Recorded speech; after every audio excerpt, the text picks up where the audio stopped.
and welcome to the new season of Ottawa Experts. I'm your host, Barbara Balfour. On tonight's show, we will be discussing how to make friends as an adult, how to keep them, and how to form meaningful, tiny connections. If you've been wondering lately how we even begin to repair some of the friendships that were affected, maybe even harmed during the COVID pandemic, or how to go about making new friends when the world is back up and running again, make sure you stick around. This is the show for you. Our guest tonight will show you just how to do that. In fact, our next guest once spent an afternoon in a jail cell in Panama with a man who only had one arm and a lady of the night. She relied on a powerful, tiny connection to get herself out of that sticky and unimaginable situation, and she'll be sharing her wisdom on how to make useful friends wherever you go.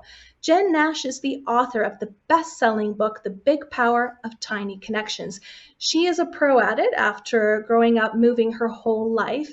By the time she was 18, she had already moved 10 times across Canada, and after that moved across Malaysia, Hong Kong, Japan, Australia, and the United States. All this globetrotting gave Jenn a sense of urgency about her need for making friends and connections extremely efficiently. She now helps companies build more connected cultures through coaching and training.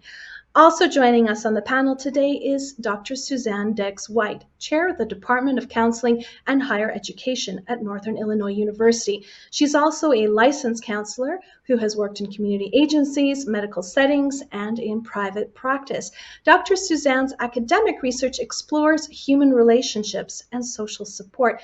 She's written 4 books on relationships and friendships, including Toxic Friendships, Finding Solutions That Work, and Friends Forever, How Girls and Women Forge Lasting Relationships. Dr. Suzanne and Jenn, I want to thank you so much for joining us. Welcome to the show. Thank you for having us. So good to be here. Yeah.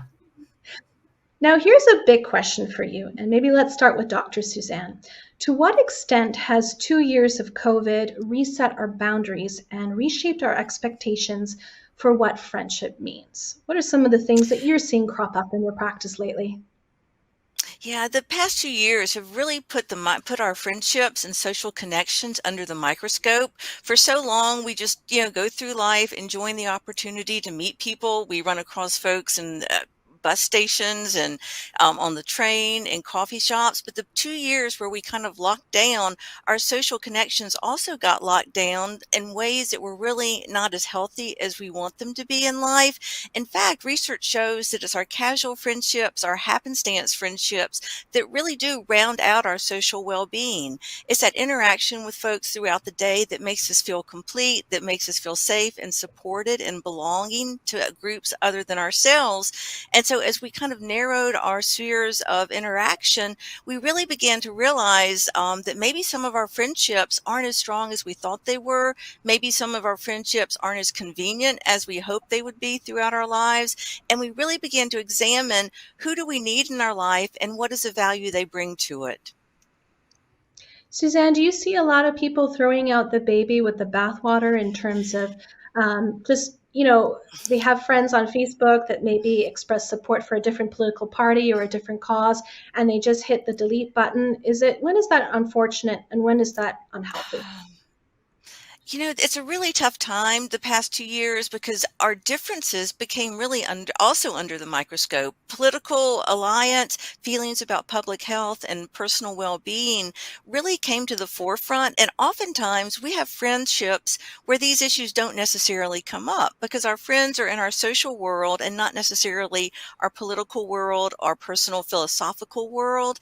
And so it's hard when you realize someone you care deeply about has really strong philosophical views that you don't share.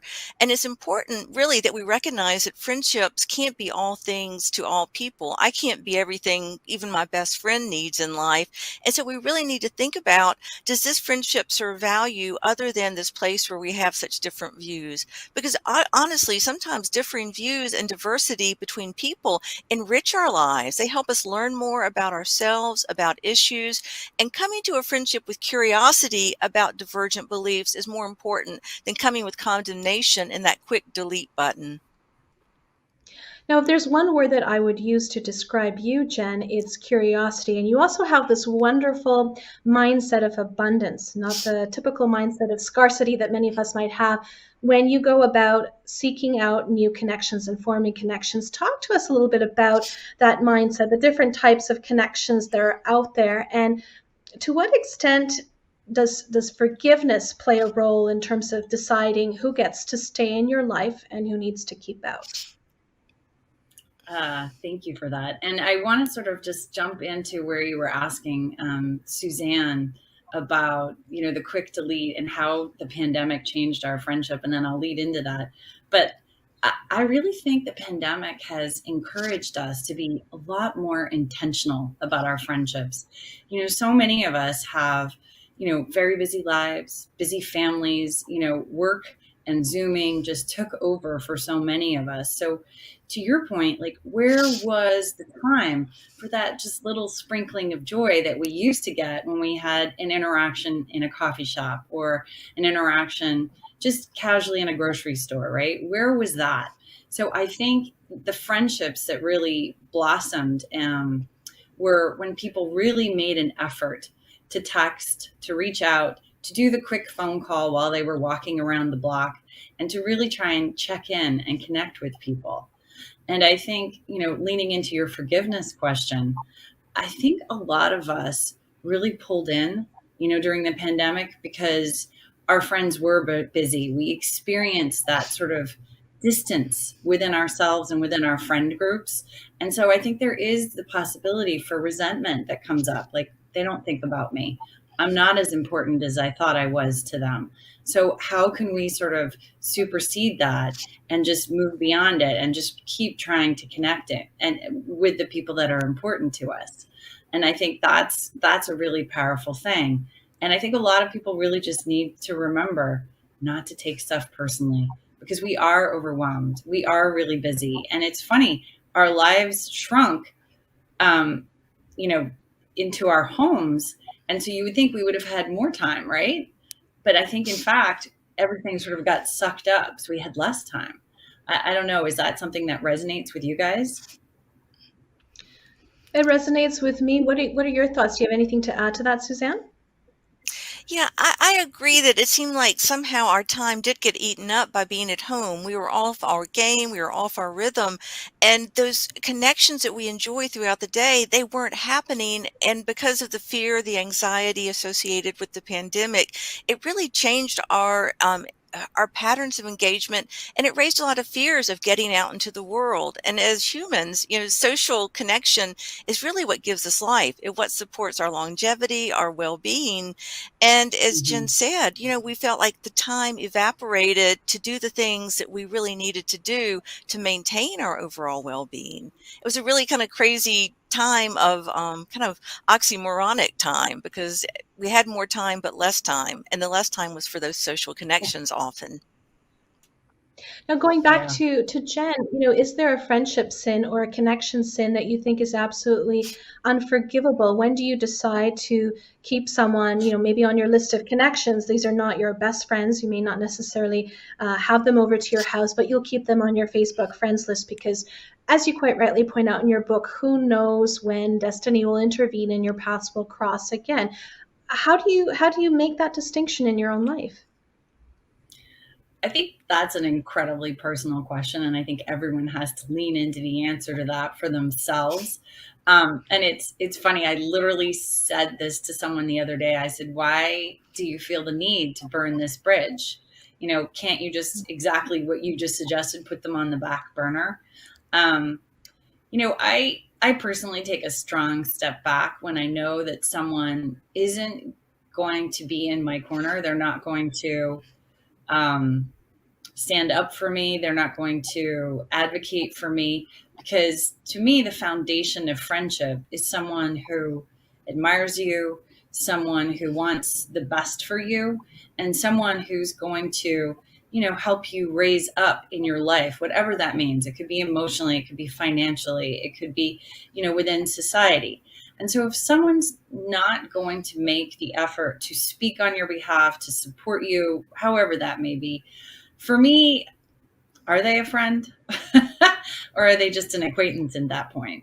I mean, I don't know if I need to unfriend them, but yeah, my personal rule for Facebook is if I'm not going to have a drink or a coffee or a get together with you in the future, and I've never had one with you in the past, yeah, I'm not sure we need to be Facebook friends. Does anybody else have rules like that themselves? Suzanne, did you want to speak to that? Yeah, I agree with what Jenn said that, friendship is an economy. It's an economy of social connections, and we don't always think about it like that, but there is a sense that if I'm willing to be there for you, I sure hope you're going to be there for me. And this idea that on Facebook, the people who connect with us are folks that maybe meant something to us in high school and college along the way, and it's kind of nice to keep up with them. But as far as staying tight and having that real sense of friendship, engagement, and kind of the connection that has meaning, not everyone's going to make that cut in life because we really don't have the space to handle having, 4,022 friends in real life, even if we have those in Facebook. So it's important that we find what is important to us in a friend and honor our needs and our boundaries in developing our friendships. And I want to talk about reciprocity playing an important role in friendship or in connectionship, if you will. Going back to you, Jenn, you mentioned in your book about, looking to see how you can be of service to other people and sort of, being that great life of the party and that great connector and that great friend, bringing good things to all people around you. But at what point does it start to fall flat if you don't see it being reciprocated? What's a reasonable expectation to have? It's fascinating. You're literally hitting on a topic of conversation that a friend of mine and I have been having recently, because she's having that exact issue where she invites people over, she does beautiful hostessing, she organizes outings, and no one does the same for her. So we were discussing that there needs to be, a timing to it. You extend, maybe you extend a third time. And if they don't reciprocate, I think you do what you were suggesting earlier and move them to the back burner. Does that resonate? I mean, for myself personally, I tend to be an overgiver. And, I find great joy in bringing joy to other people. But at some point, you're hoping that some of those people are going to be your ride or die friends. And I guess there's different kinds of friendships and expectations that go along with that. And then going back to Suzanne, can you speak to some of the different types of friends that are out there and some of the expectations that are reasonable to have for each type of friend? Yeah, sure. There's so many ways to divide friendships up. What kind of friend they are to me, what kind of friend can I be to them? Aristotle talked about friends of utility, and I call those, happenstance friendships, friendships of convenience. And those are the friends that we run across in more casual settings that we like to have them in our lives. They're soccer moms, they're folks that we'll eat lunch with each day at work, but they're not the kind of friendship where you're going to tell all. So we've got the kind of that outer band of friends. Then we have more of the close friends, and they're the friends you're going to hang with frequently. You'll get together socially, you'll keep connected, and then our most intimate best friends, who really are that ride and die friend that we're going to have and be there for no matter what. And as I said before, there's only a limited number of this level of emotionally intense friendship that we can make space for in our lives. Lives are busy. We're always have work commitments, family commitments, cause commitments, things like that. And so the casual friends, friends of utility, as Aristotle called, those are great. Friends of pleasure, Aristotle called kind of those social connections, the people we like to run with. But friends for the good are those people who really get us, those BFFs, those intimate friends. And we need only 2 or 3 intimate friends in our lives to feel that strength of connection, that sense of belonging. And what friendships do are they give us a sense of social social balance. They give us a place where we can be ourselves in ways that maybe we can't at work, maybe even in our romantic relationship, our primary significant relationships. I know when I interview women for the books, they share that they'll tell more to a BFF than they would to their partner, just because of the freedom, the lack of judgment that we expect from friends. So depending on where we are in life, the number of friends we need in each of those circles really does vary. But when it comes down to it, we need those intimate friends, one or two who will be there for us to ride and die. But we can't expect everyone to do that for us because we don't have the bandwidth to be all things to all other people. And that really resonates with me, what you're saying, Suzanne.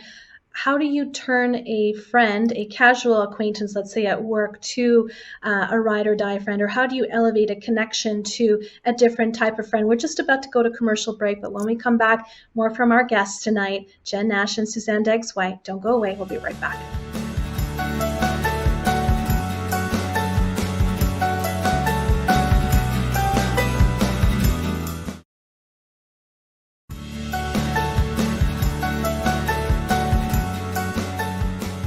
Hi, welcome back to Ottawa Experts. I'm your host, Barbara Balfour. We're on the show with Suzanne Degges-White and Jenn Nash tonight talking about how to make friends as an adult, how to keep your friends, and how to form meaningful connections. Now, Suzanne, before we went to commercial break, we talked a little bit about knowing when a friend is no longer the friend that we need and the different types of friends that are out there. Can you speak to a little bit about toxic friendship? How do you know that your friend is actually a frenemy, or maybe forget frenemy, maybe just an enemy? And how do you go about dumping them? Yeah, these are tough questions. About, friendship, because women especially tend to want to be the relationship keepers, the kin keepers in this world. And so when a friend does us wrong, the first thing most of us do is think, what did I do first? What did I do that caused this friend not to be there for me or to treat me this way? So we're always wanting to make sure relationships stay on track. But sometimes there are these friends. It may not be a single incident. It may be more of a pattern of not being the friend you need. There's this idea that there's some rules about friendship that, friends won't talk about us behind our back. Friends will stand up for us when we're not there. Friends would never take credit for things we do. And these are kind of those issues where our ethical boundaries are getting crossed by people we care about and maybe have engaged with for years. And so when we feel like a friendship isn't working out, some of the questions we need to ask ourselves, am I finding myself, not answering texts? Do I dread meeting up with this person? Am I always canceling out? Because that's kind of a sign to us that we need to step back from that relationship and see what's going on. And so how Um, would you end a friendship with that kind of person? Would you yeah, even sit down to have a talk, or would you sort of gently fade away? And how do you know which one is better?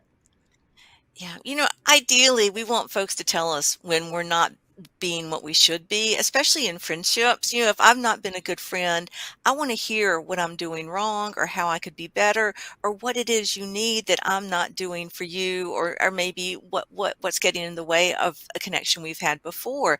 And so asking your friend to sit down and have a chat can be really important. If you spent years engaged with this friend, then making sure you talk about it honestly is super important. Using the I statements, choosing a neutral place, coming at it like, I'm kind of curious about this, or I feel like I've let you down. Taking ownership of the problem is a way to kind of get the friend to talk about it. And if it's a relationship really that you value and has been lengthy or even just intense, and you're going to have to see this person in larger groups, if you're going to have to see this person at work, having a conversation is probably one of the most important things you can do. Now, I know, Suzanne, you've written some books specifically dedicated to female friendships, and I wonder if in your research you encountered the situation where a group of friends may free someone out without ever telling them what's wrong. Does that happen often? And how would you cope with that if that's being done to you, whether it's at work or in a different setting? Yeah. Usually we think of Mean Girls in adolescence just because of that's when the whole movie, the whole theme. But unfortunately, Mean Girls exist. If you're a mean girl in high school, chances are, unless you get a lesson somewhere along the line, you're going to be a mean girl at work. You're going to be a mean girl in your adult social relationships. And when I do interview folks, that's the thing that hurts the most when suddenly they're being ostracized or they're being left out of invitations and they don't know what's wrong. They can't figure it out.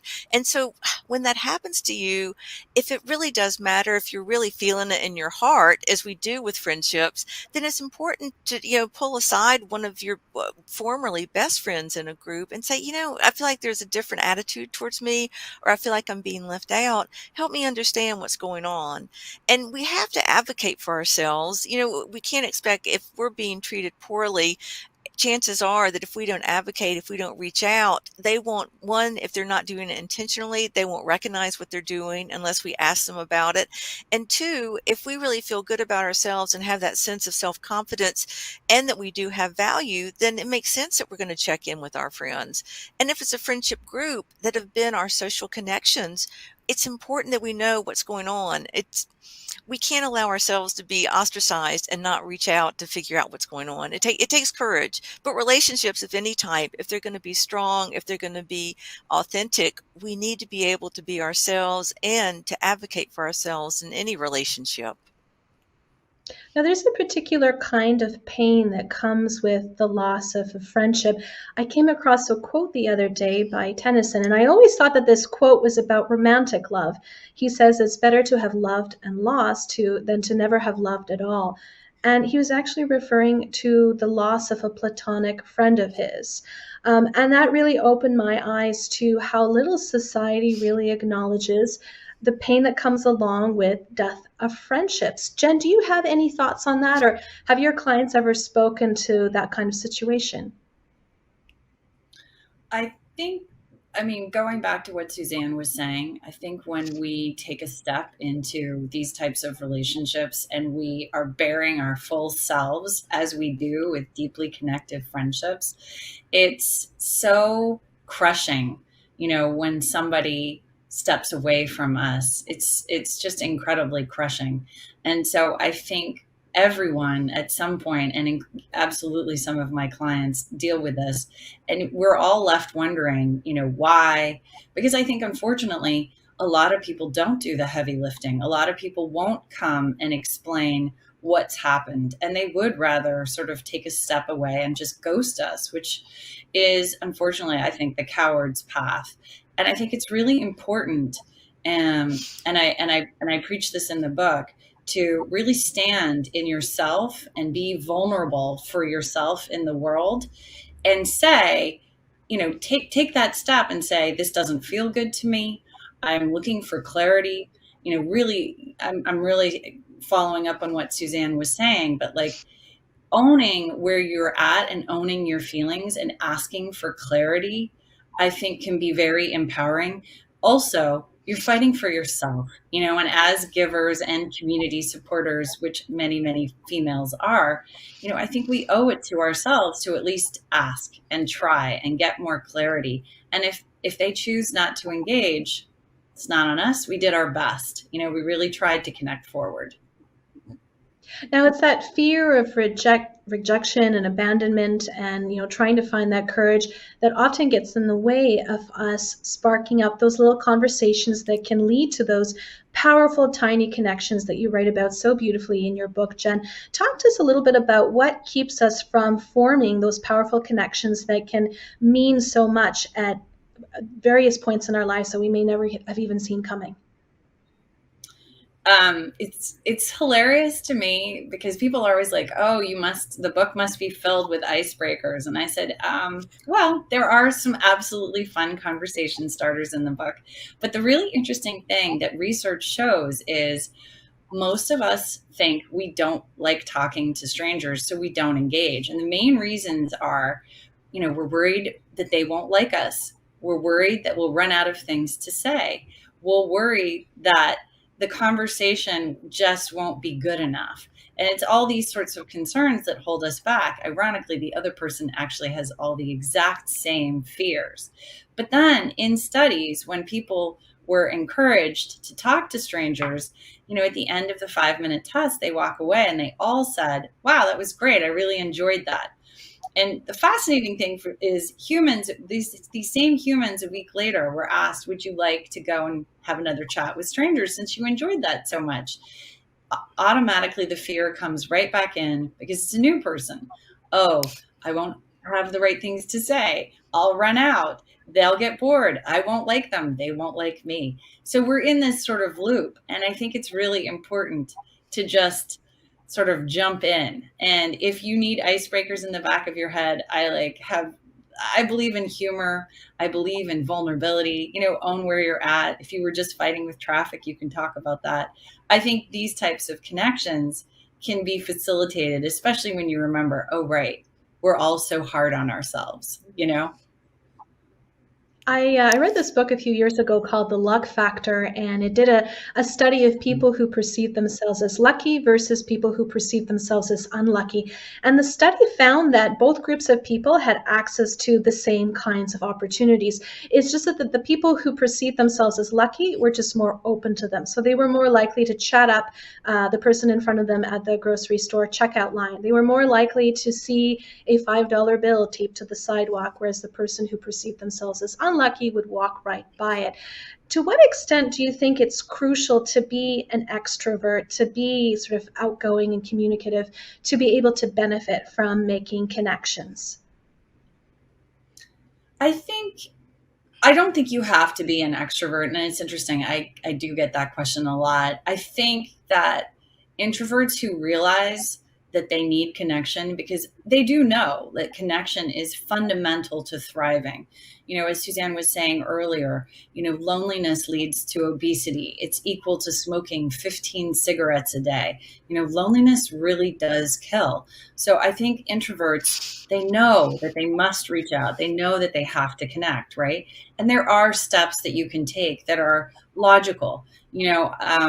I actually have a whole chapter that was co-written by a friend of mine who I think is a wonderful connector.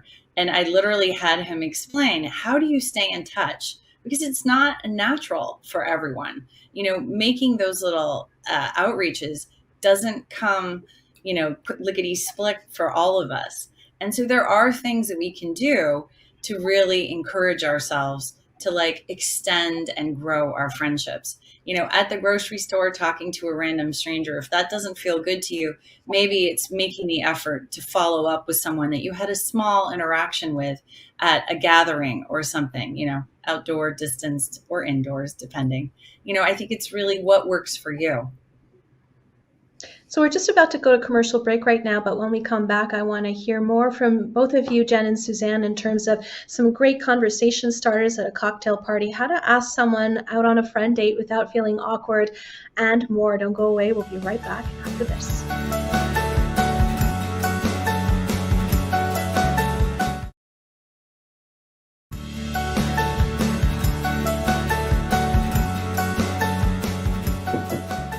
Welcome back to Ottawa Experts. I'm your host, Barbara Balfour, and we're talking about how to make friends as an adult, how to keep your friends, and how to form powerful and tiny connections with special guests Jenn Nash and Suzanne Degges-White. Jenn, I introduced you at the beginning of the show as someone who got herself out of jail in Panama using the power of tiny connections, and I thought this would be a great time to ask you how the heck you actually managed that and what we can learn from you and apply it to our perhaps less exciting lives. It all started with a small conversation with a rather charming bartender in downtown Ottawa. Billy, as his name was, and I got chatting about our favorite countries in the world. And he surprised me by saying that his favorite destination was Panama City, Panama, in Central America. And I thought, oh, that's interesting. And I had the forethought to actually ask him for his email. And I said, in case I ever go to Panama, can I grab your email? And so about 8 months later, I organized a trip with my partner at the time. And I reached out to Billy and I said, so is there anyone I should connect with while I'm in Panama? And he said, oh, yes, absolutely. My friend VJ, is a Panamanian senator and is also a local television celebrity. You should definitely have a drink with him. He's a lot of fun. And so while I was in Panama, we had a quick drink with this gentleman, his wife, and his extended family, who were all there for a Panamanian wedding. And they were like, "Oh, you should totally come and crash this wedding." I was like, "Great. What day is it?" And they're like, "Friday." I said, "Okay. We're going to drive around Panama, go diving and snorkeling and stuff, but we'll be back in time." So that's exactly what happened. We drove around the country, and then on the way back, we got pulled over by Panamanian military. And when I say military, they were like dressed to the hilt, huge guns, vests. And they pulled us over, and I made the mistake of thinking this was just like Costa Rica, where the cops pull you over and they would like a tip. So you put a little money in the pot and then they let you go. So I said to my partner in pretty plain English, "Oh, I think it's time to pay them." Well, it turns out the Panamanian military did not appreciate this. He thought this was just not acceptable. He insisted our car get taken off the road, and he sent us into this little jail hut, which was by the side of the road. And in there was exactly what you were saying, a one-armed man. There was also a very drunk American, and then there was a woman of the night. And we were all just shoved into this little area. And after about 2 hours, my partner looked at me and he said, "You have to get us out of here. I'm done. I'm done with this patience game you're playing." So I asked the guy at the front desk, because there was a front desk in the jail. I said, "Can I go get my phone in the car?"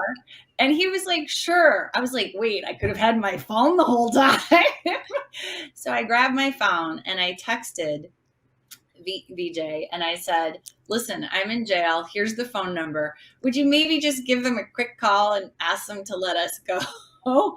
And he said, "Sure," believe it or not. So he calls the jail, and I can tell because the guy sits up super straight and puffy, and he's like, "Oh," and then he hands the phone to the Mr. Military guy with the big vest. They have a 20-minute talk. I have no idea about what. My Spanish is not that good, unfortunately. And then they come back. He comes back in, hands the phone to the guy at the front desk, looks at me and says, "You guys can go." And then as I'm walking out, he says, "How do you know VJ?" And I just said, "Canadian bartender," and kept on walking. I figured I should get out of there quickly. But it really boiled down to, listening to someone unexpectedly, following up, reaching out, making the time to connect. Like, had I not had that one drink when we first got to Panama, with this gentleman and his family, not sure how texting from jail would have gone. So, it's really taking a leap and, expecting that the people in our world will support us, even when they don't know us, which I think is joyful, really. Do you guys? No, you didn't see that coming. But I mean, I'm sure you guys have had interactions in your life where maybe you talked to someone and they changed your life. It could be personally, it could be career. Do either of you have stories like that? Suzanne, would you like to go ahead? Yeah, I'll share my little story as to how I got the job I have now. I was at a professional conference in Ohio, of all places, and there was a group of women who were meeting to talk about women's influence in the profession. And someone I know said, "Come on and join us. We're having drinks in the lounge in the hotel tonight. Let's talk about women's influence." And one of the women that was there, we were chatting about our roles, our jobs, where we were. And one of the women there said, "Suzanne, please come to NIU and be my boss. I would love to work for you." And it was someone I'd met or seen, over the years, but I'd never really had a conversation. And so I laughed about it and said, "I don't know if that's a job I want yet." The next morning, this new friend texted me and said, "Have you applied yet?" And I laughed. I said, "I guess I've got to do this." And so I went ahead and applied for the job. I was hired that summer, and I've been here at NIU for over 8 years. And so this one little connection with someone at a conference really did change my life. I mean, completely. And so I agree with Jenn that you don't know what a connection may bring for us. We don't know, it's that willingness to take a leap. And I am an introvert. I've learned in my job, I've got to talk, I've got to speak. But as an introvert, just because we're introverted doesn't mean we should stay out of taking risks, that we need to be open to experience. And I think that quality of open to new experiences is what introverts need to lean into, even if it's not going to require going out and, being so assertive in groups, but being willing to say, this is interesting. This person sees something I don't see about myself. And I think that's what new folks sometimes do. They see us in new novel situations and see aspects of us that we may not have yet have seen ourselves. So being willing to take a new perspective on our own lives or what new connections can do for us. I love the way you put that, Suzanne. And in answer to your own question, Jenn, I've certainly had similar experiences where just being open to meeting someone for coffee opened my eyes to an opportunity I never would have found out otherwise, and then continue to accelerate my career and, give me interesting little stories that provide great conversation starters at cocktail parties or ways to, amuse my friends. But in keeping with that, we don't have much time left before the end of our show. So I want to get into some of the nitty gritty. Talk to us about the traffic light strategy of making a conversation with people at parties, and how do you keep people from losing their attention on you and start that dreaded gaze for people in the room? Okay, so this is Dr. Nemko, who's an NPR host, actually came up with this strategy that I really love. And basically the idea is quality conversation is a ping pong match. That seems logical, but you'd be surprised at how many people just send the ball in one direction and really don't let the other person return it.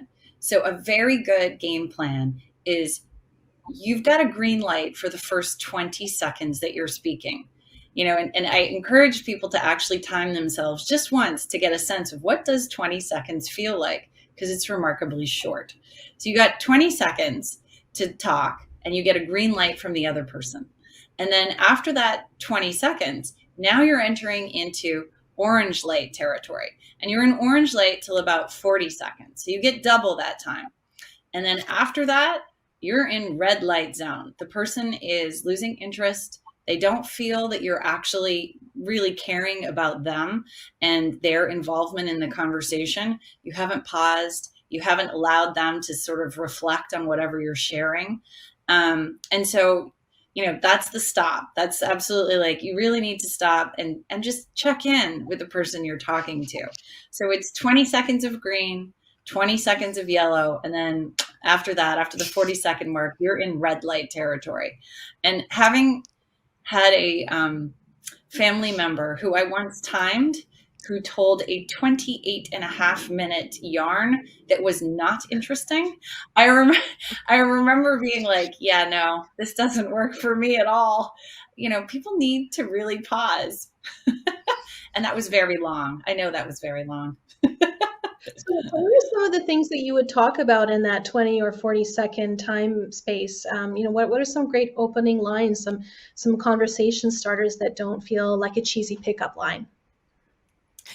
So one of my favorites, especially for introverts who are not feeling super comfortable, but it works for everyone, is really lean into how you're feeling. So if in that moment you're not feeling as comfortable as you could, I encourage you to own that.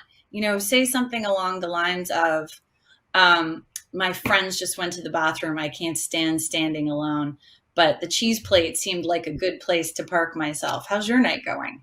Like very matter of fact things that are completely realistic. Or, maybe you had a terrible time fighting traffic, and you could say to the other person, is it just me, or is traffic worse lately? I mean, something that really is something you're dealing with that's personal, that you've been thinking about.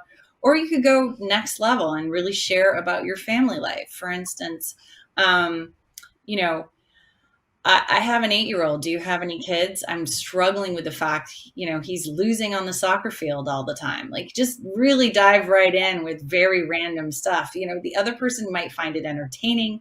And at the very least, they're going to be drawn in because you're sharing personal facts.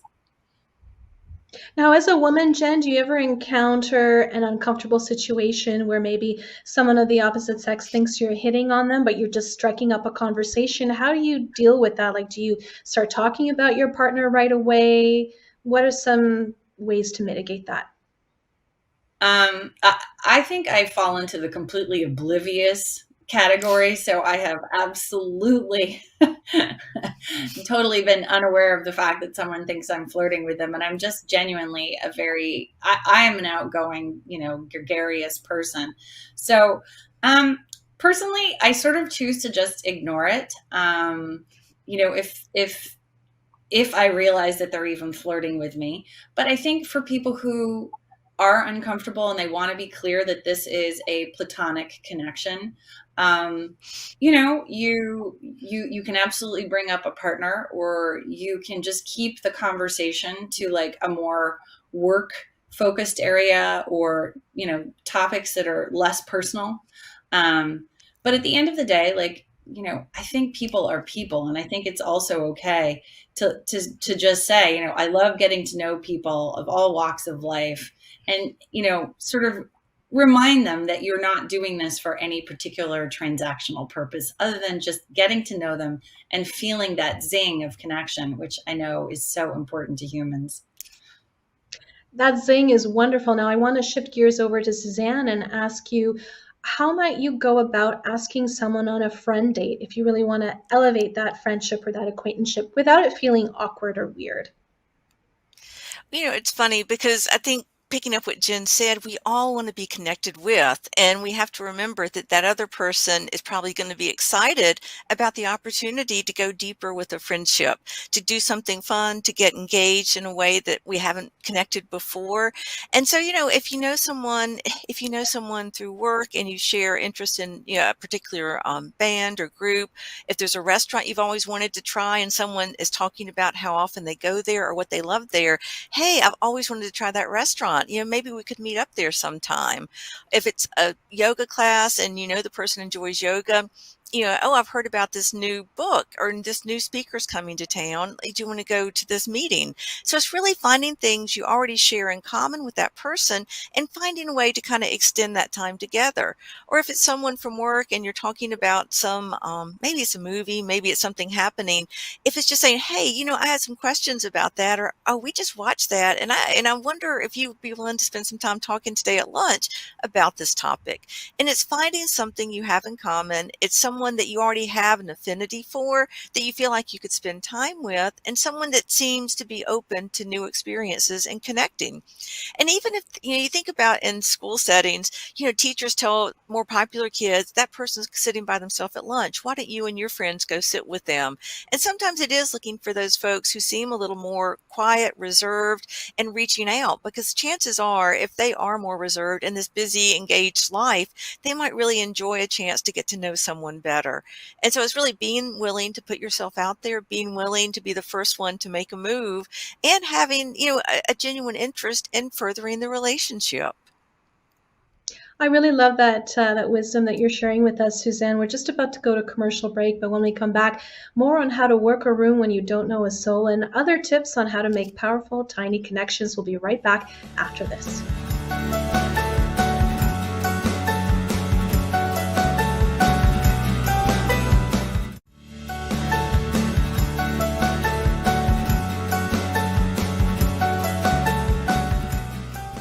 Hi, welcome back to Ottawa Experts. I'm your host, Barbara Balfour, and we're talking about making and keeping friends as an adult and making powerful yet tiny connections. Jen, I want to start off with you by talking to you a little bit about the idea of making friends or keeping friends at work. To what extent is that going to be or has already become more difficult with the popularity of remote and virtual workplaces? And then, of course, this trend of the Great Resignation that's been going on right now. I think it's very challenging because we've lost that little back and forth that we used to have at the end of meetings, when maybe you were like, oh, should I take these cookies back to my office and share them with my other team? We've lost that little like hi in the elevator and the hallway. It's very Zoom work, Zoom work, Zoom work, right? And we're working longer hours. in a more isolated way, in a weird way, even though we're on Zoom all the time. So the interesting facts around work productivity and happiness is that if your employees have 5 or more friends, they are 61% more likely to say no to a counteroffer from a different firm. They're going to stay. So friendships at work, support happiness and productivity. They're incredibly important. So whatever we can do, to lean into supporting employees, making friends at work is critical, which is one of the things that really led me to look at how tiny connections can impact office culture. And it's something that I workshop and I'm really passionate about. So how can we make those tiny connections virtually? How can we reclaim some of that? One of the tips that I give companies is actually inserting, 20 to 30-minute walks with team members where they don't have to talk about work. Naturally, most people will talk about work, but maybe you talk about work for the first 5 to 7 minutes, but the rest of the time that you're like moving together in this sort of encouraged moment, you're going to share about your lives. And I encourage companies to mix and match people who may not always be chit-chatting with each other on a round of projects, so that it's maybe someone on the periphery who suddenly gets to talk to the lead or vice versa. And to really help people to get a sense of a team, because we don't have that time anymore. And, everybody's worried about billable minutes, billable hours. So allocating that time for interaction is super important. And there's lots of other things that companies can do that can really reinforce human bonding, of course. Now, Suzanne, do you have any clients who are self-employed or in fields where everyone works independently? How do you counsel them to, keep seeking those connections and find meaning in their life in a social setting? It is really tough for those folks because they are isolated, whether they're teachers who are still teaching remote or if they're independent contractors who work off-site. It's important that they find ways to stay connected with the other people who share their roles, because we want to be around folks who are similar to us, who understand our frustrations, but it's also important that they connect with people, as Jen said, kind of up and down the bands of a ladder of a project. And so making time to have Zoom calls, if you need to connect with someone, when you talk about work first, get that out of the way, and then say something about, well, oh, I see you've got a cat in the background. Do you like cats? Or you see a certain book, oh, what are you reading now? Making sure that those times we do connect virtually, that they go beyond just focusing on that work task, but finding ways to kind of broaden our connection with people is really important, because I think this being away from the office is really hard on folks who count on those small, tiny connections during the day to feel that they have that sense of belonging. And I think that's kind of driving. We've got the Great Resignation. A lot of businesses were going to hoteling, where folks had different spaces, workspaces every day, which also cuts down on that connection and belonging. So when we think about the bottom line, we may be losing more employees, which will add cost to the bottom line, versus ways to ensure that our employees feel like they belong here. Some good tips if there are any CEOs watching us from the audience tonight. Now, I think a lot of us, after 2 years and counting of COVID pandemic, are really ready to kind of shake up our lives once all of this is over and the world is back up and running again. And Jenn, you have a section in your book that's dedicated to some of the things you can do to really shake things up a bit. Talk to us about some of your top tips and tricks for that sort of thing.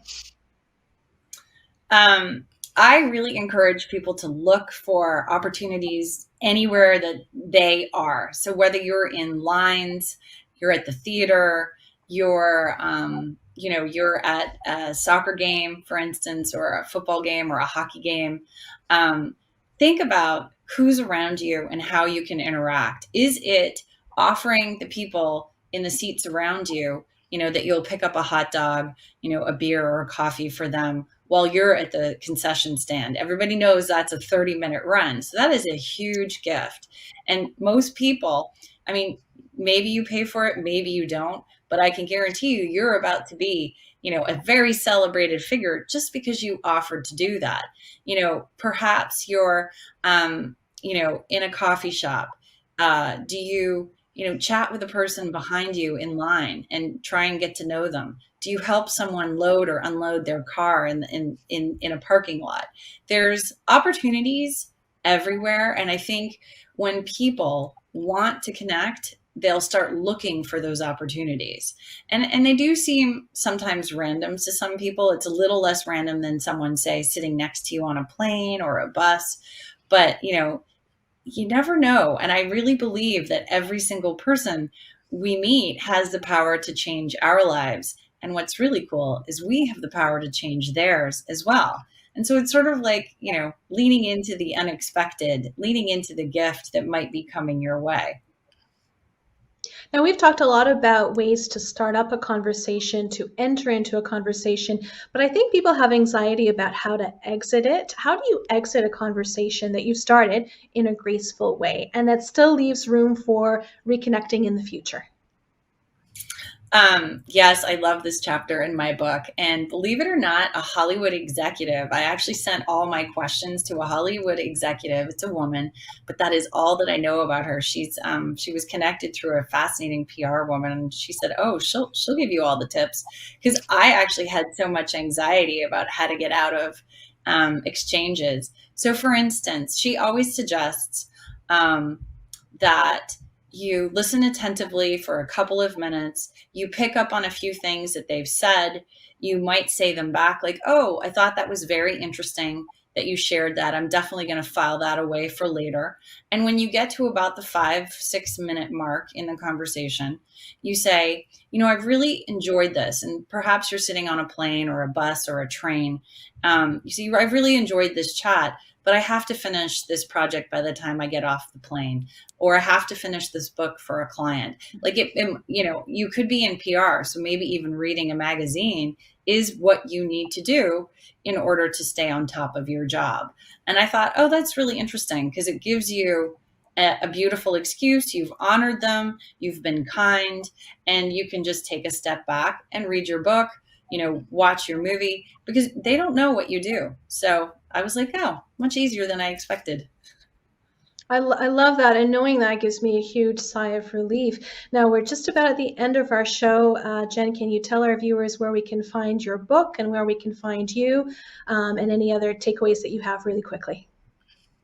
Oh, I'm super easy to find. I'm at jennash.com. That's JENNASH.com. And the big power of Tiny Connections is online, or you just ask your local bookstore to order it in. And you can, of course, order it off my website as well. And I just finished reading it, and I'm going to tell everyone I know to buy a copy of your book because it's so refreshing and interesting, filled with wonderful anecdotes and, of course, lots of tips that you can use in your everyday life. Suzanne, is there anything else that you'd like to leave our audience with today? Any takeaways about the nature of friendship? And, of course, where can we find you and find some of the books that you've written about friendship? I'd like to encourage folks to be the nice guy. Jenn talked about be the person that does something nice for the folks around you. Be that person that when folks go home at the end of the day, they say, I met the nicest person today, or I met the most extraordinary thing happened to me today. Be the tiny connection for others, because you'll change their lives in ways you don't recognize. You can find me at www.suzannedeggs.com. You can find my blog on Lifetime Connections on psychologytoday.com. And my book, Toxic Friendships and Friends Forever, are both available through Amazon.com. And Jenn, if you had one quick last tip on how to make a connection, what's your favorite tip? Stay open. Don't be afraid. You're awesome just the way you are. And you know what? People want to meet you. Believe that people want to meet you. And I love what Suzanne said, be the awesome person. That's great. I love it. Wonderful things happen when you are open to them, first and foremost. Well, I want to thank you so much, both you ladies, for coming on the show tonight and sharing your wisdom with our audience. We are very appreciative of everything that you have to say, Jenn Nash and Suzanne Degges-White, on the topic of making friends, keeping friends, and making tiny yet powerful connections. If you've joined us tonight, thank you so much for watching. We'll see you again, same time and place. Have a wonderful night.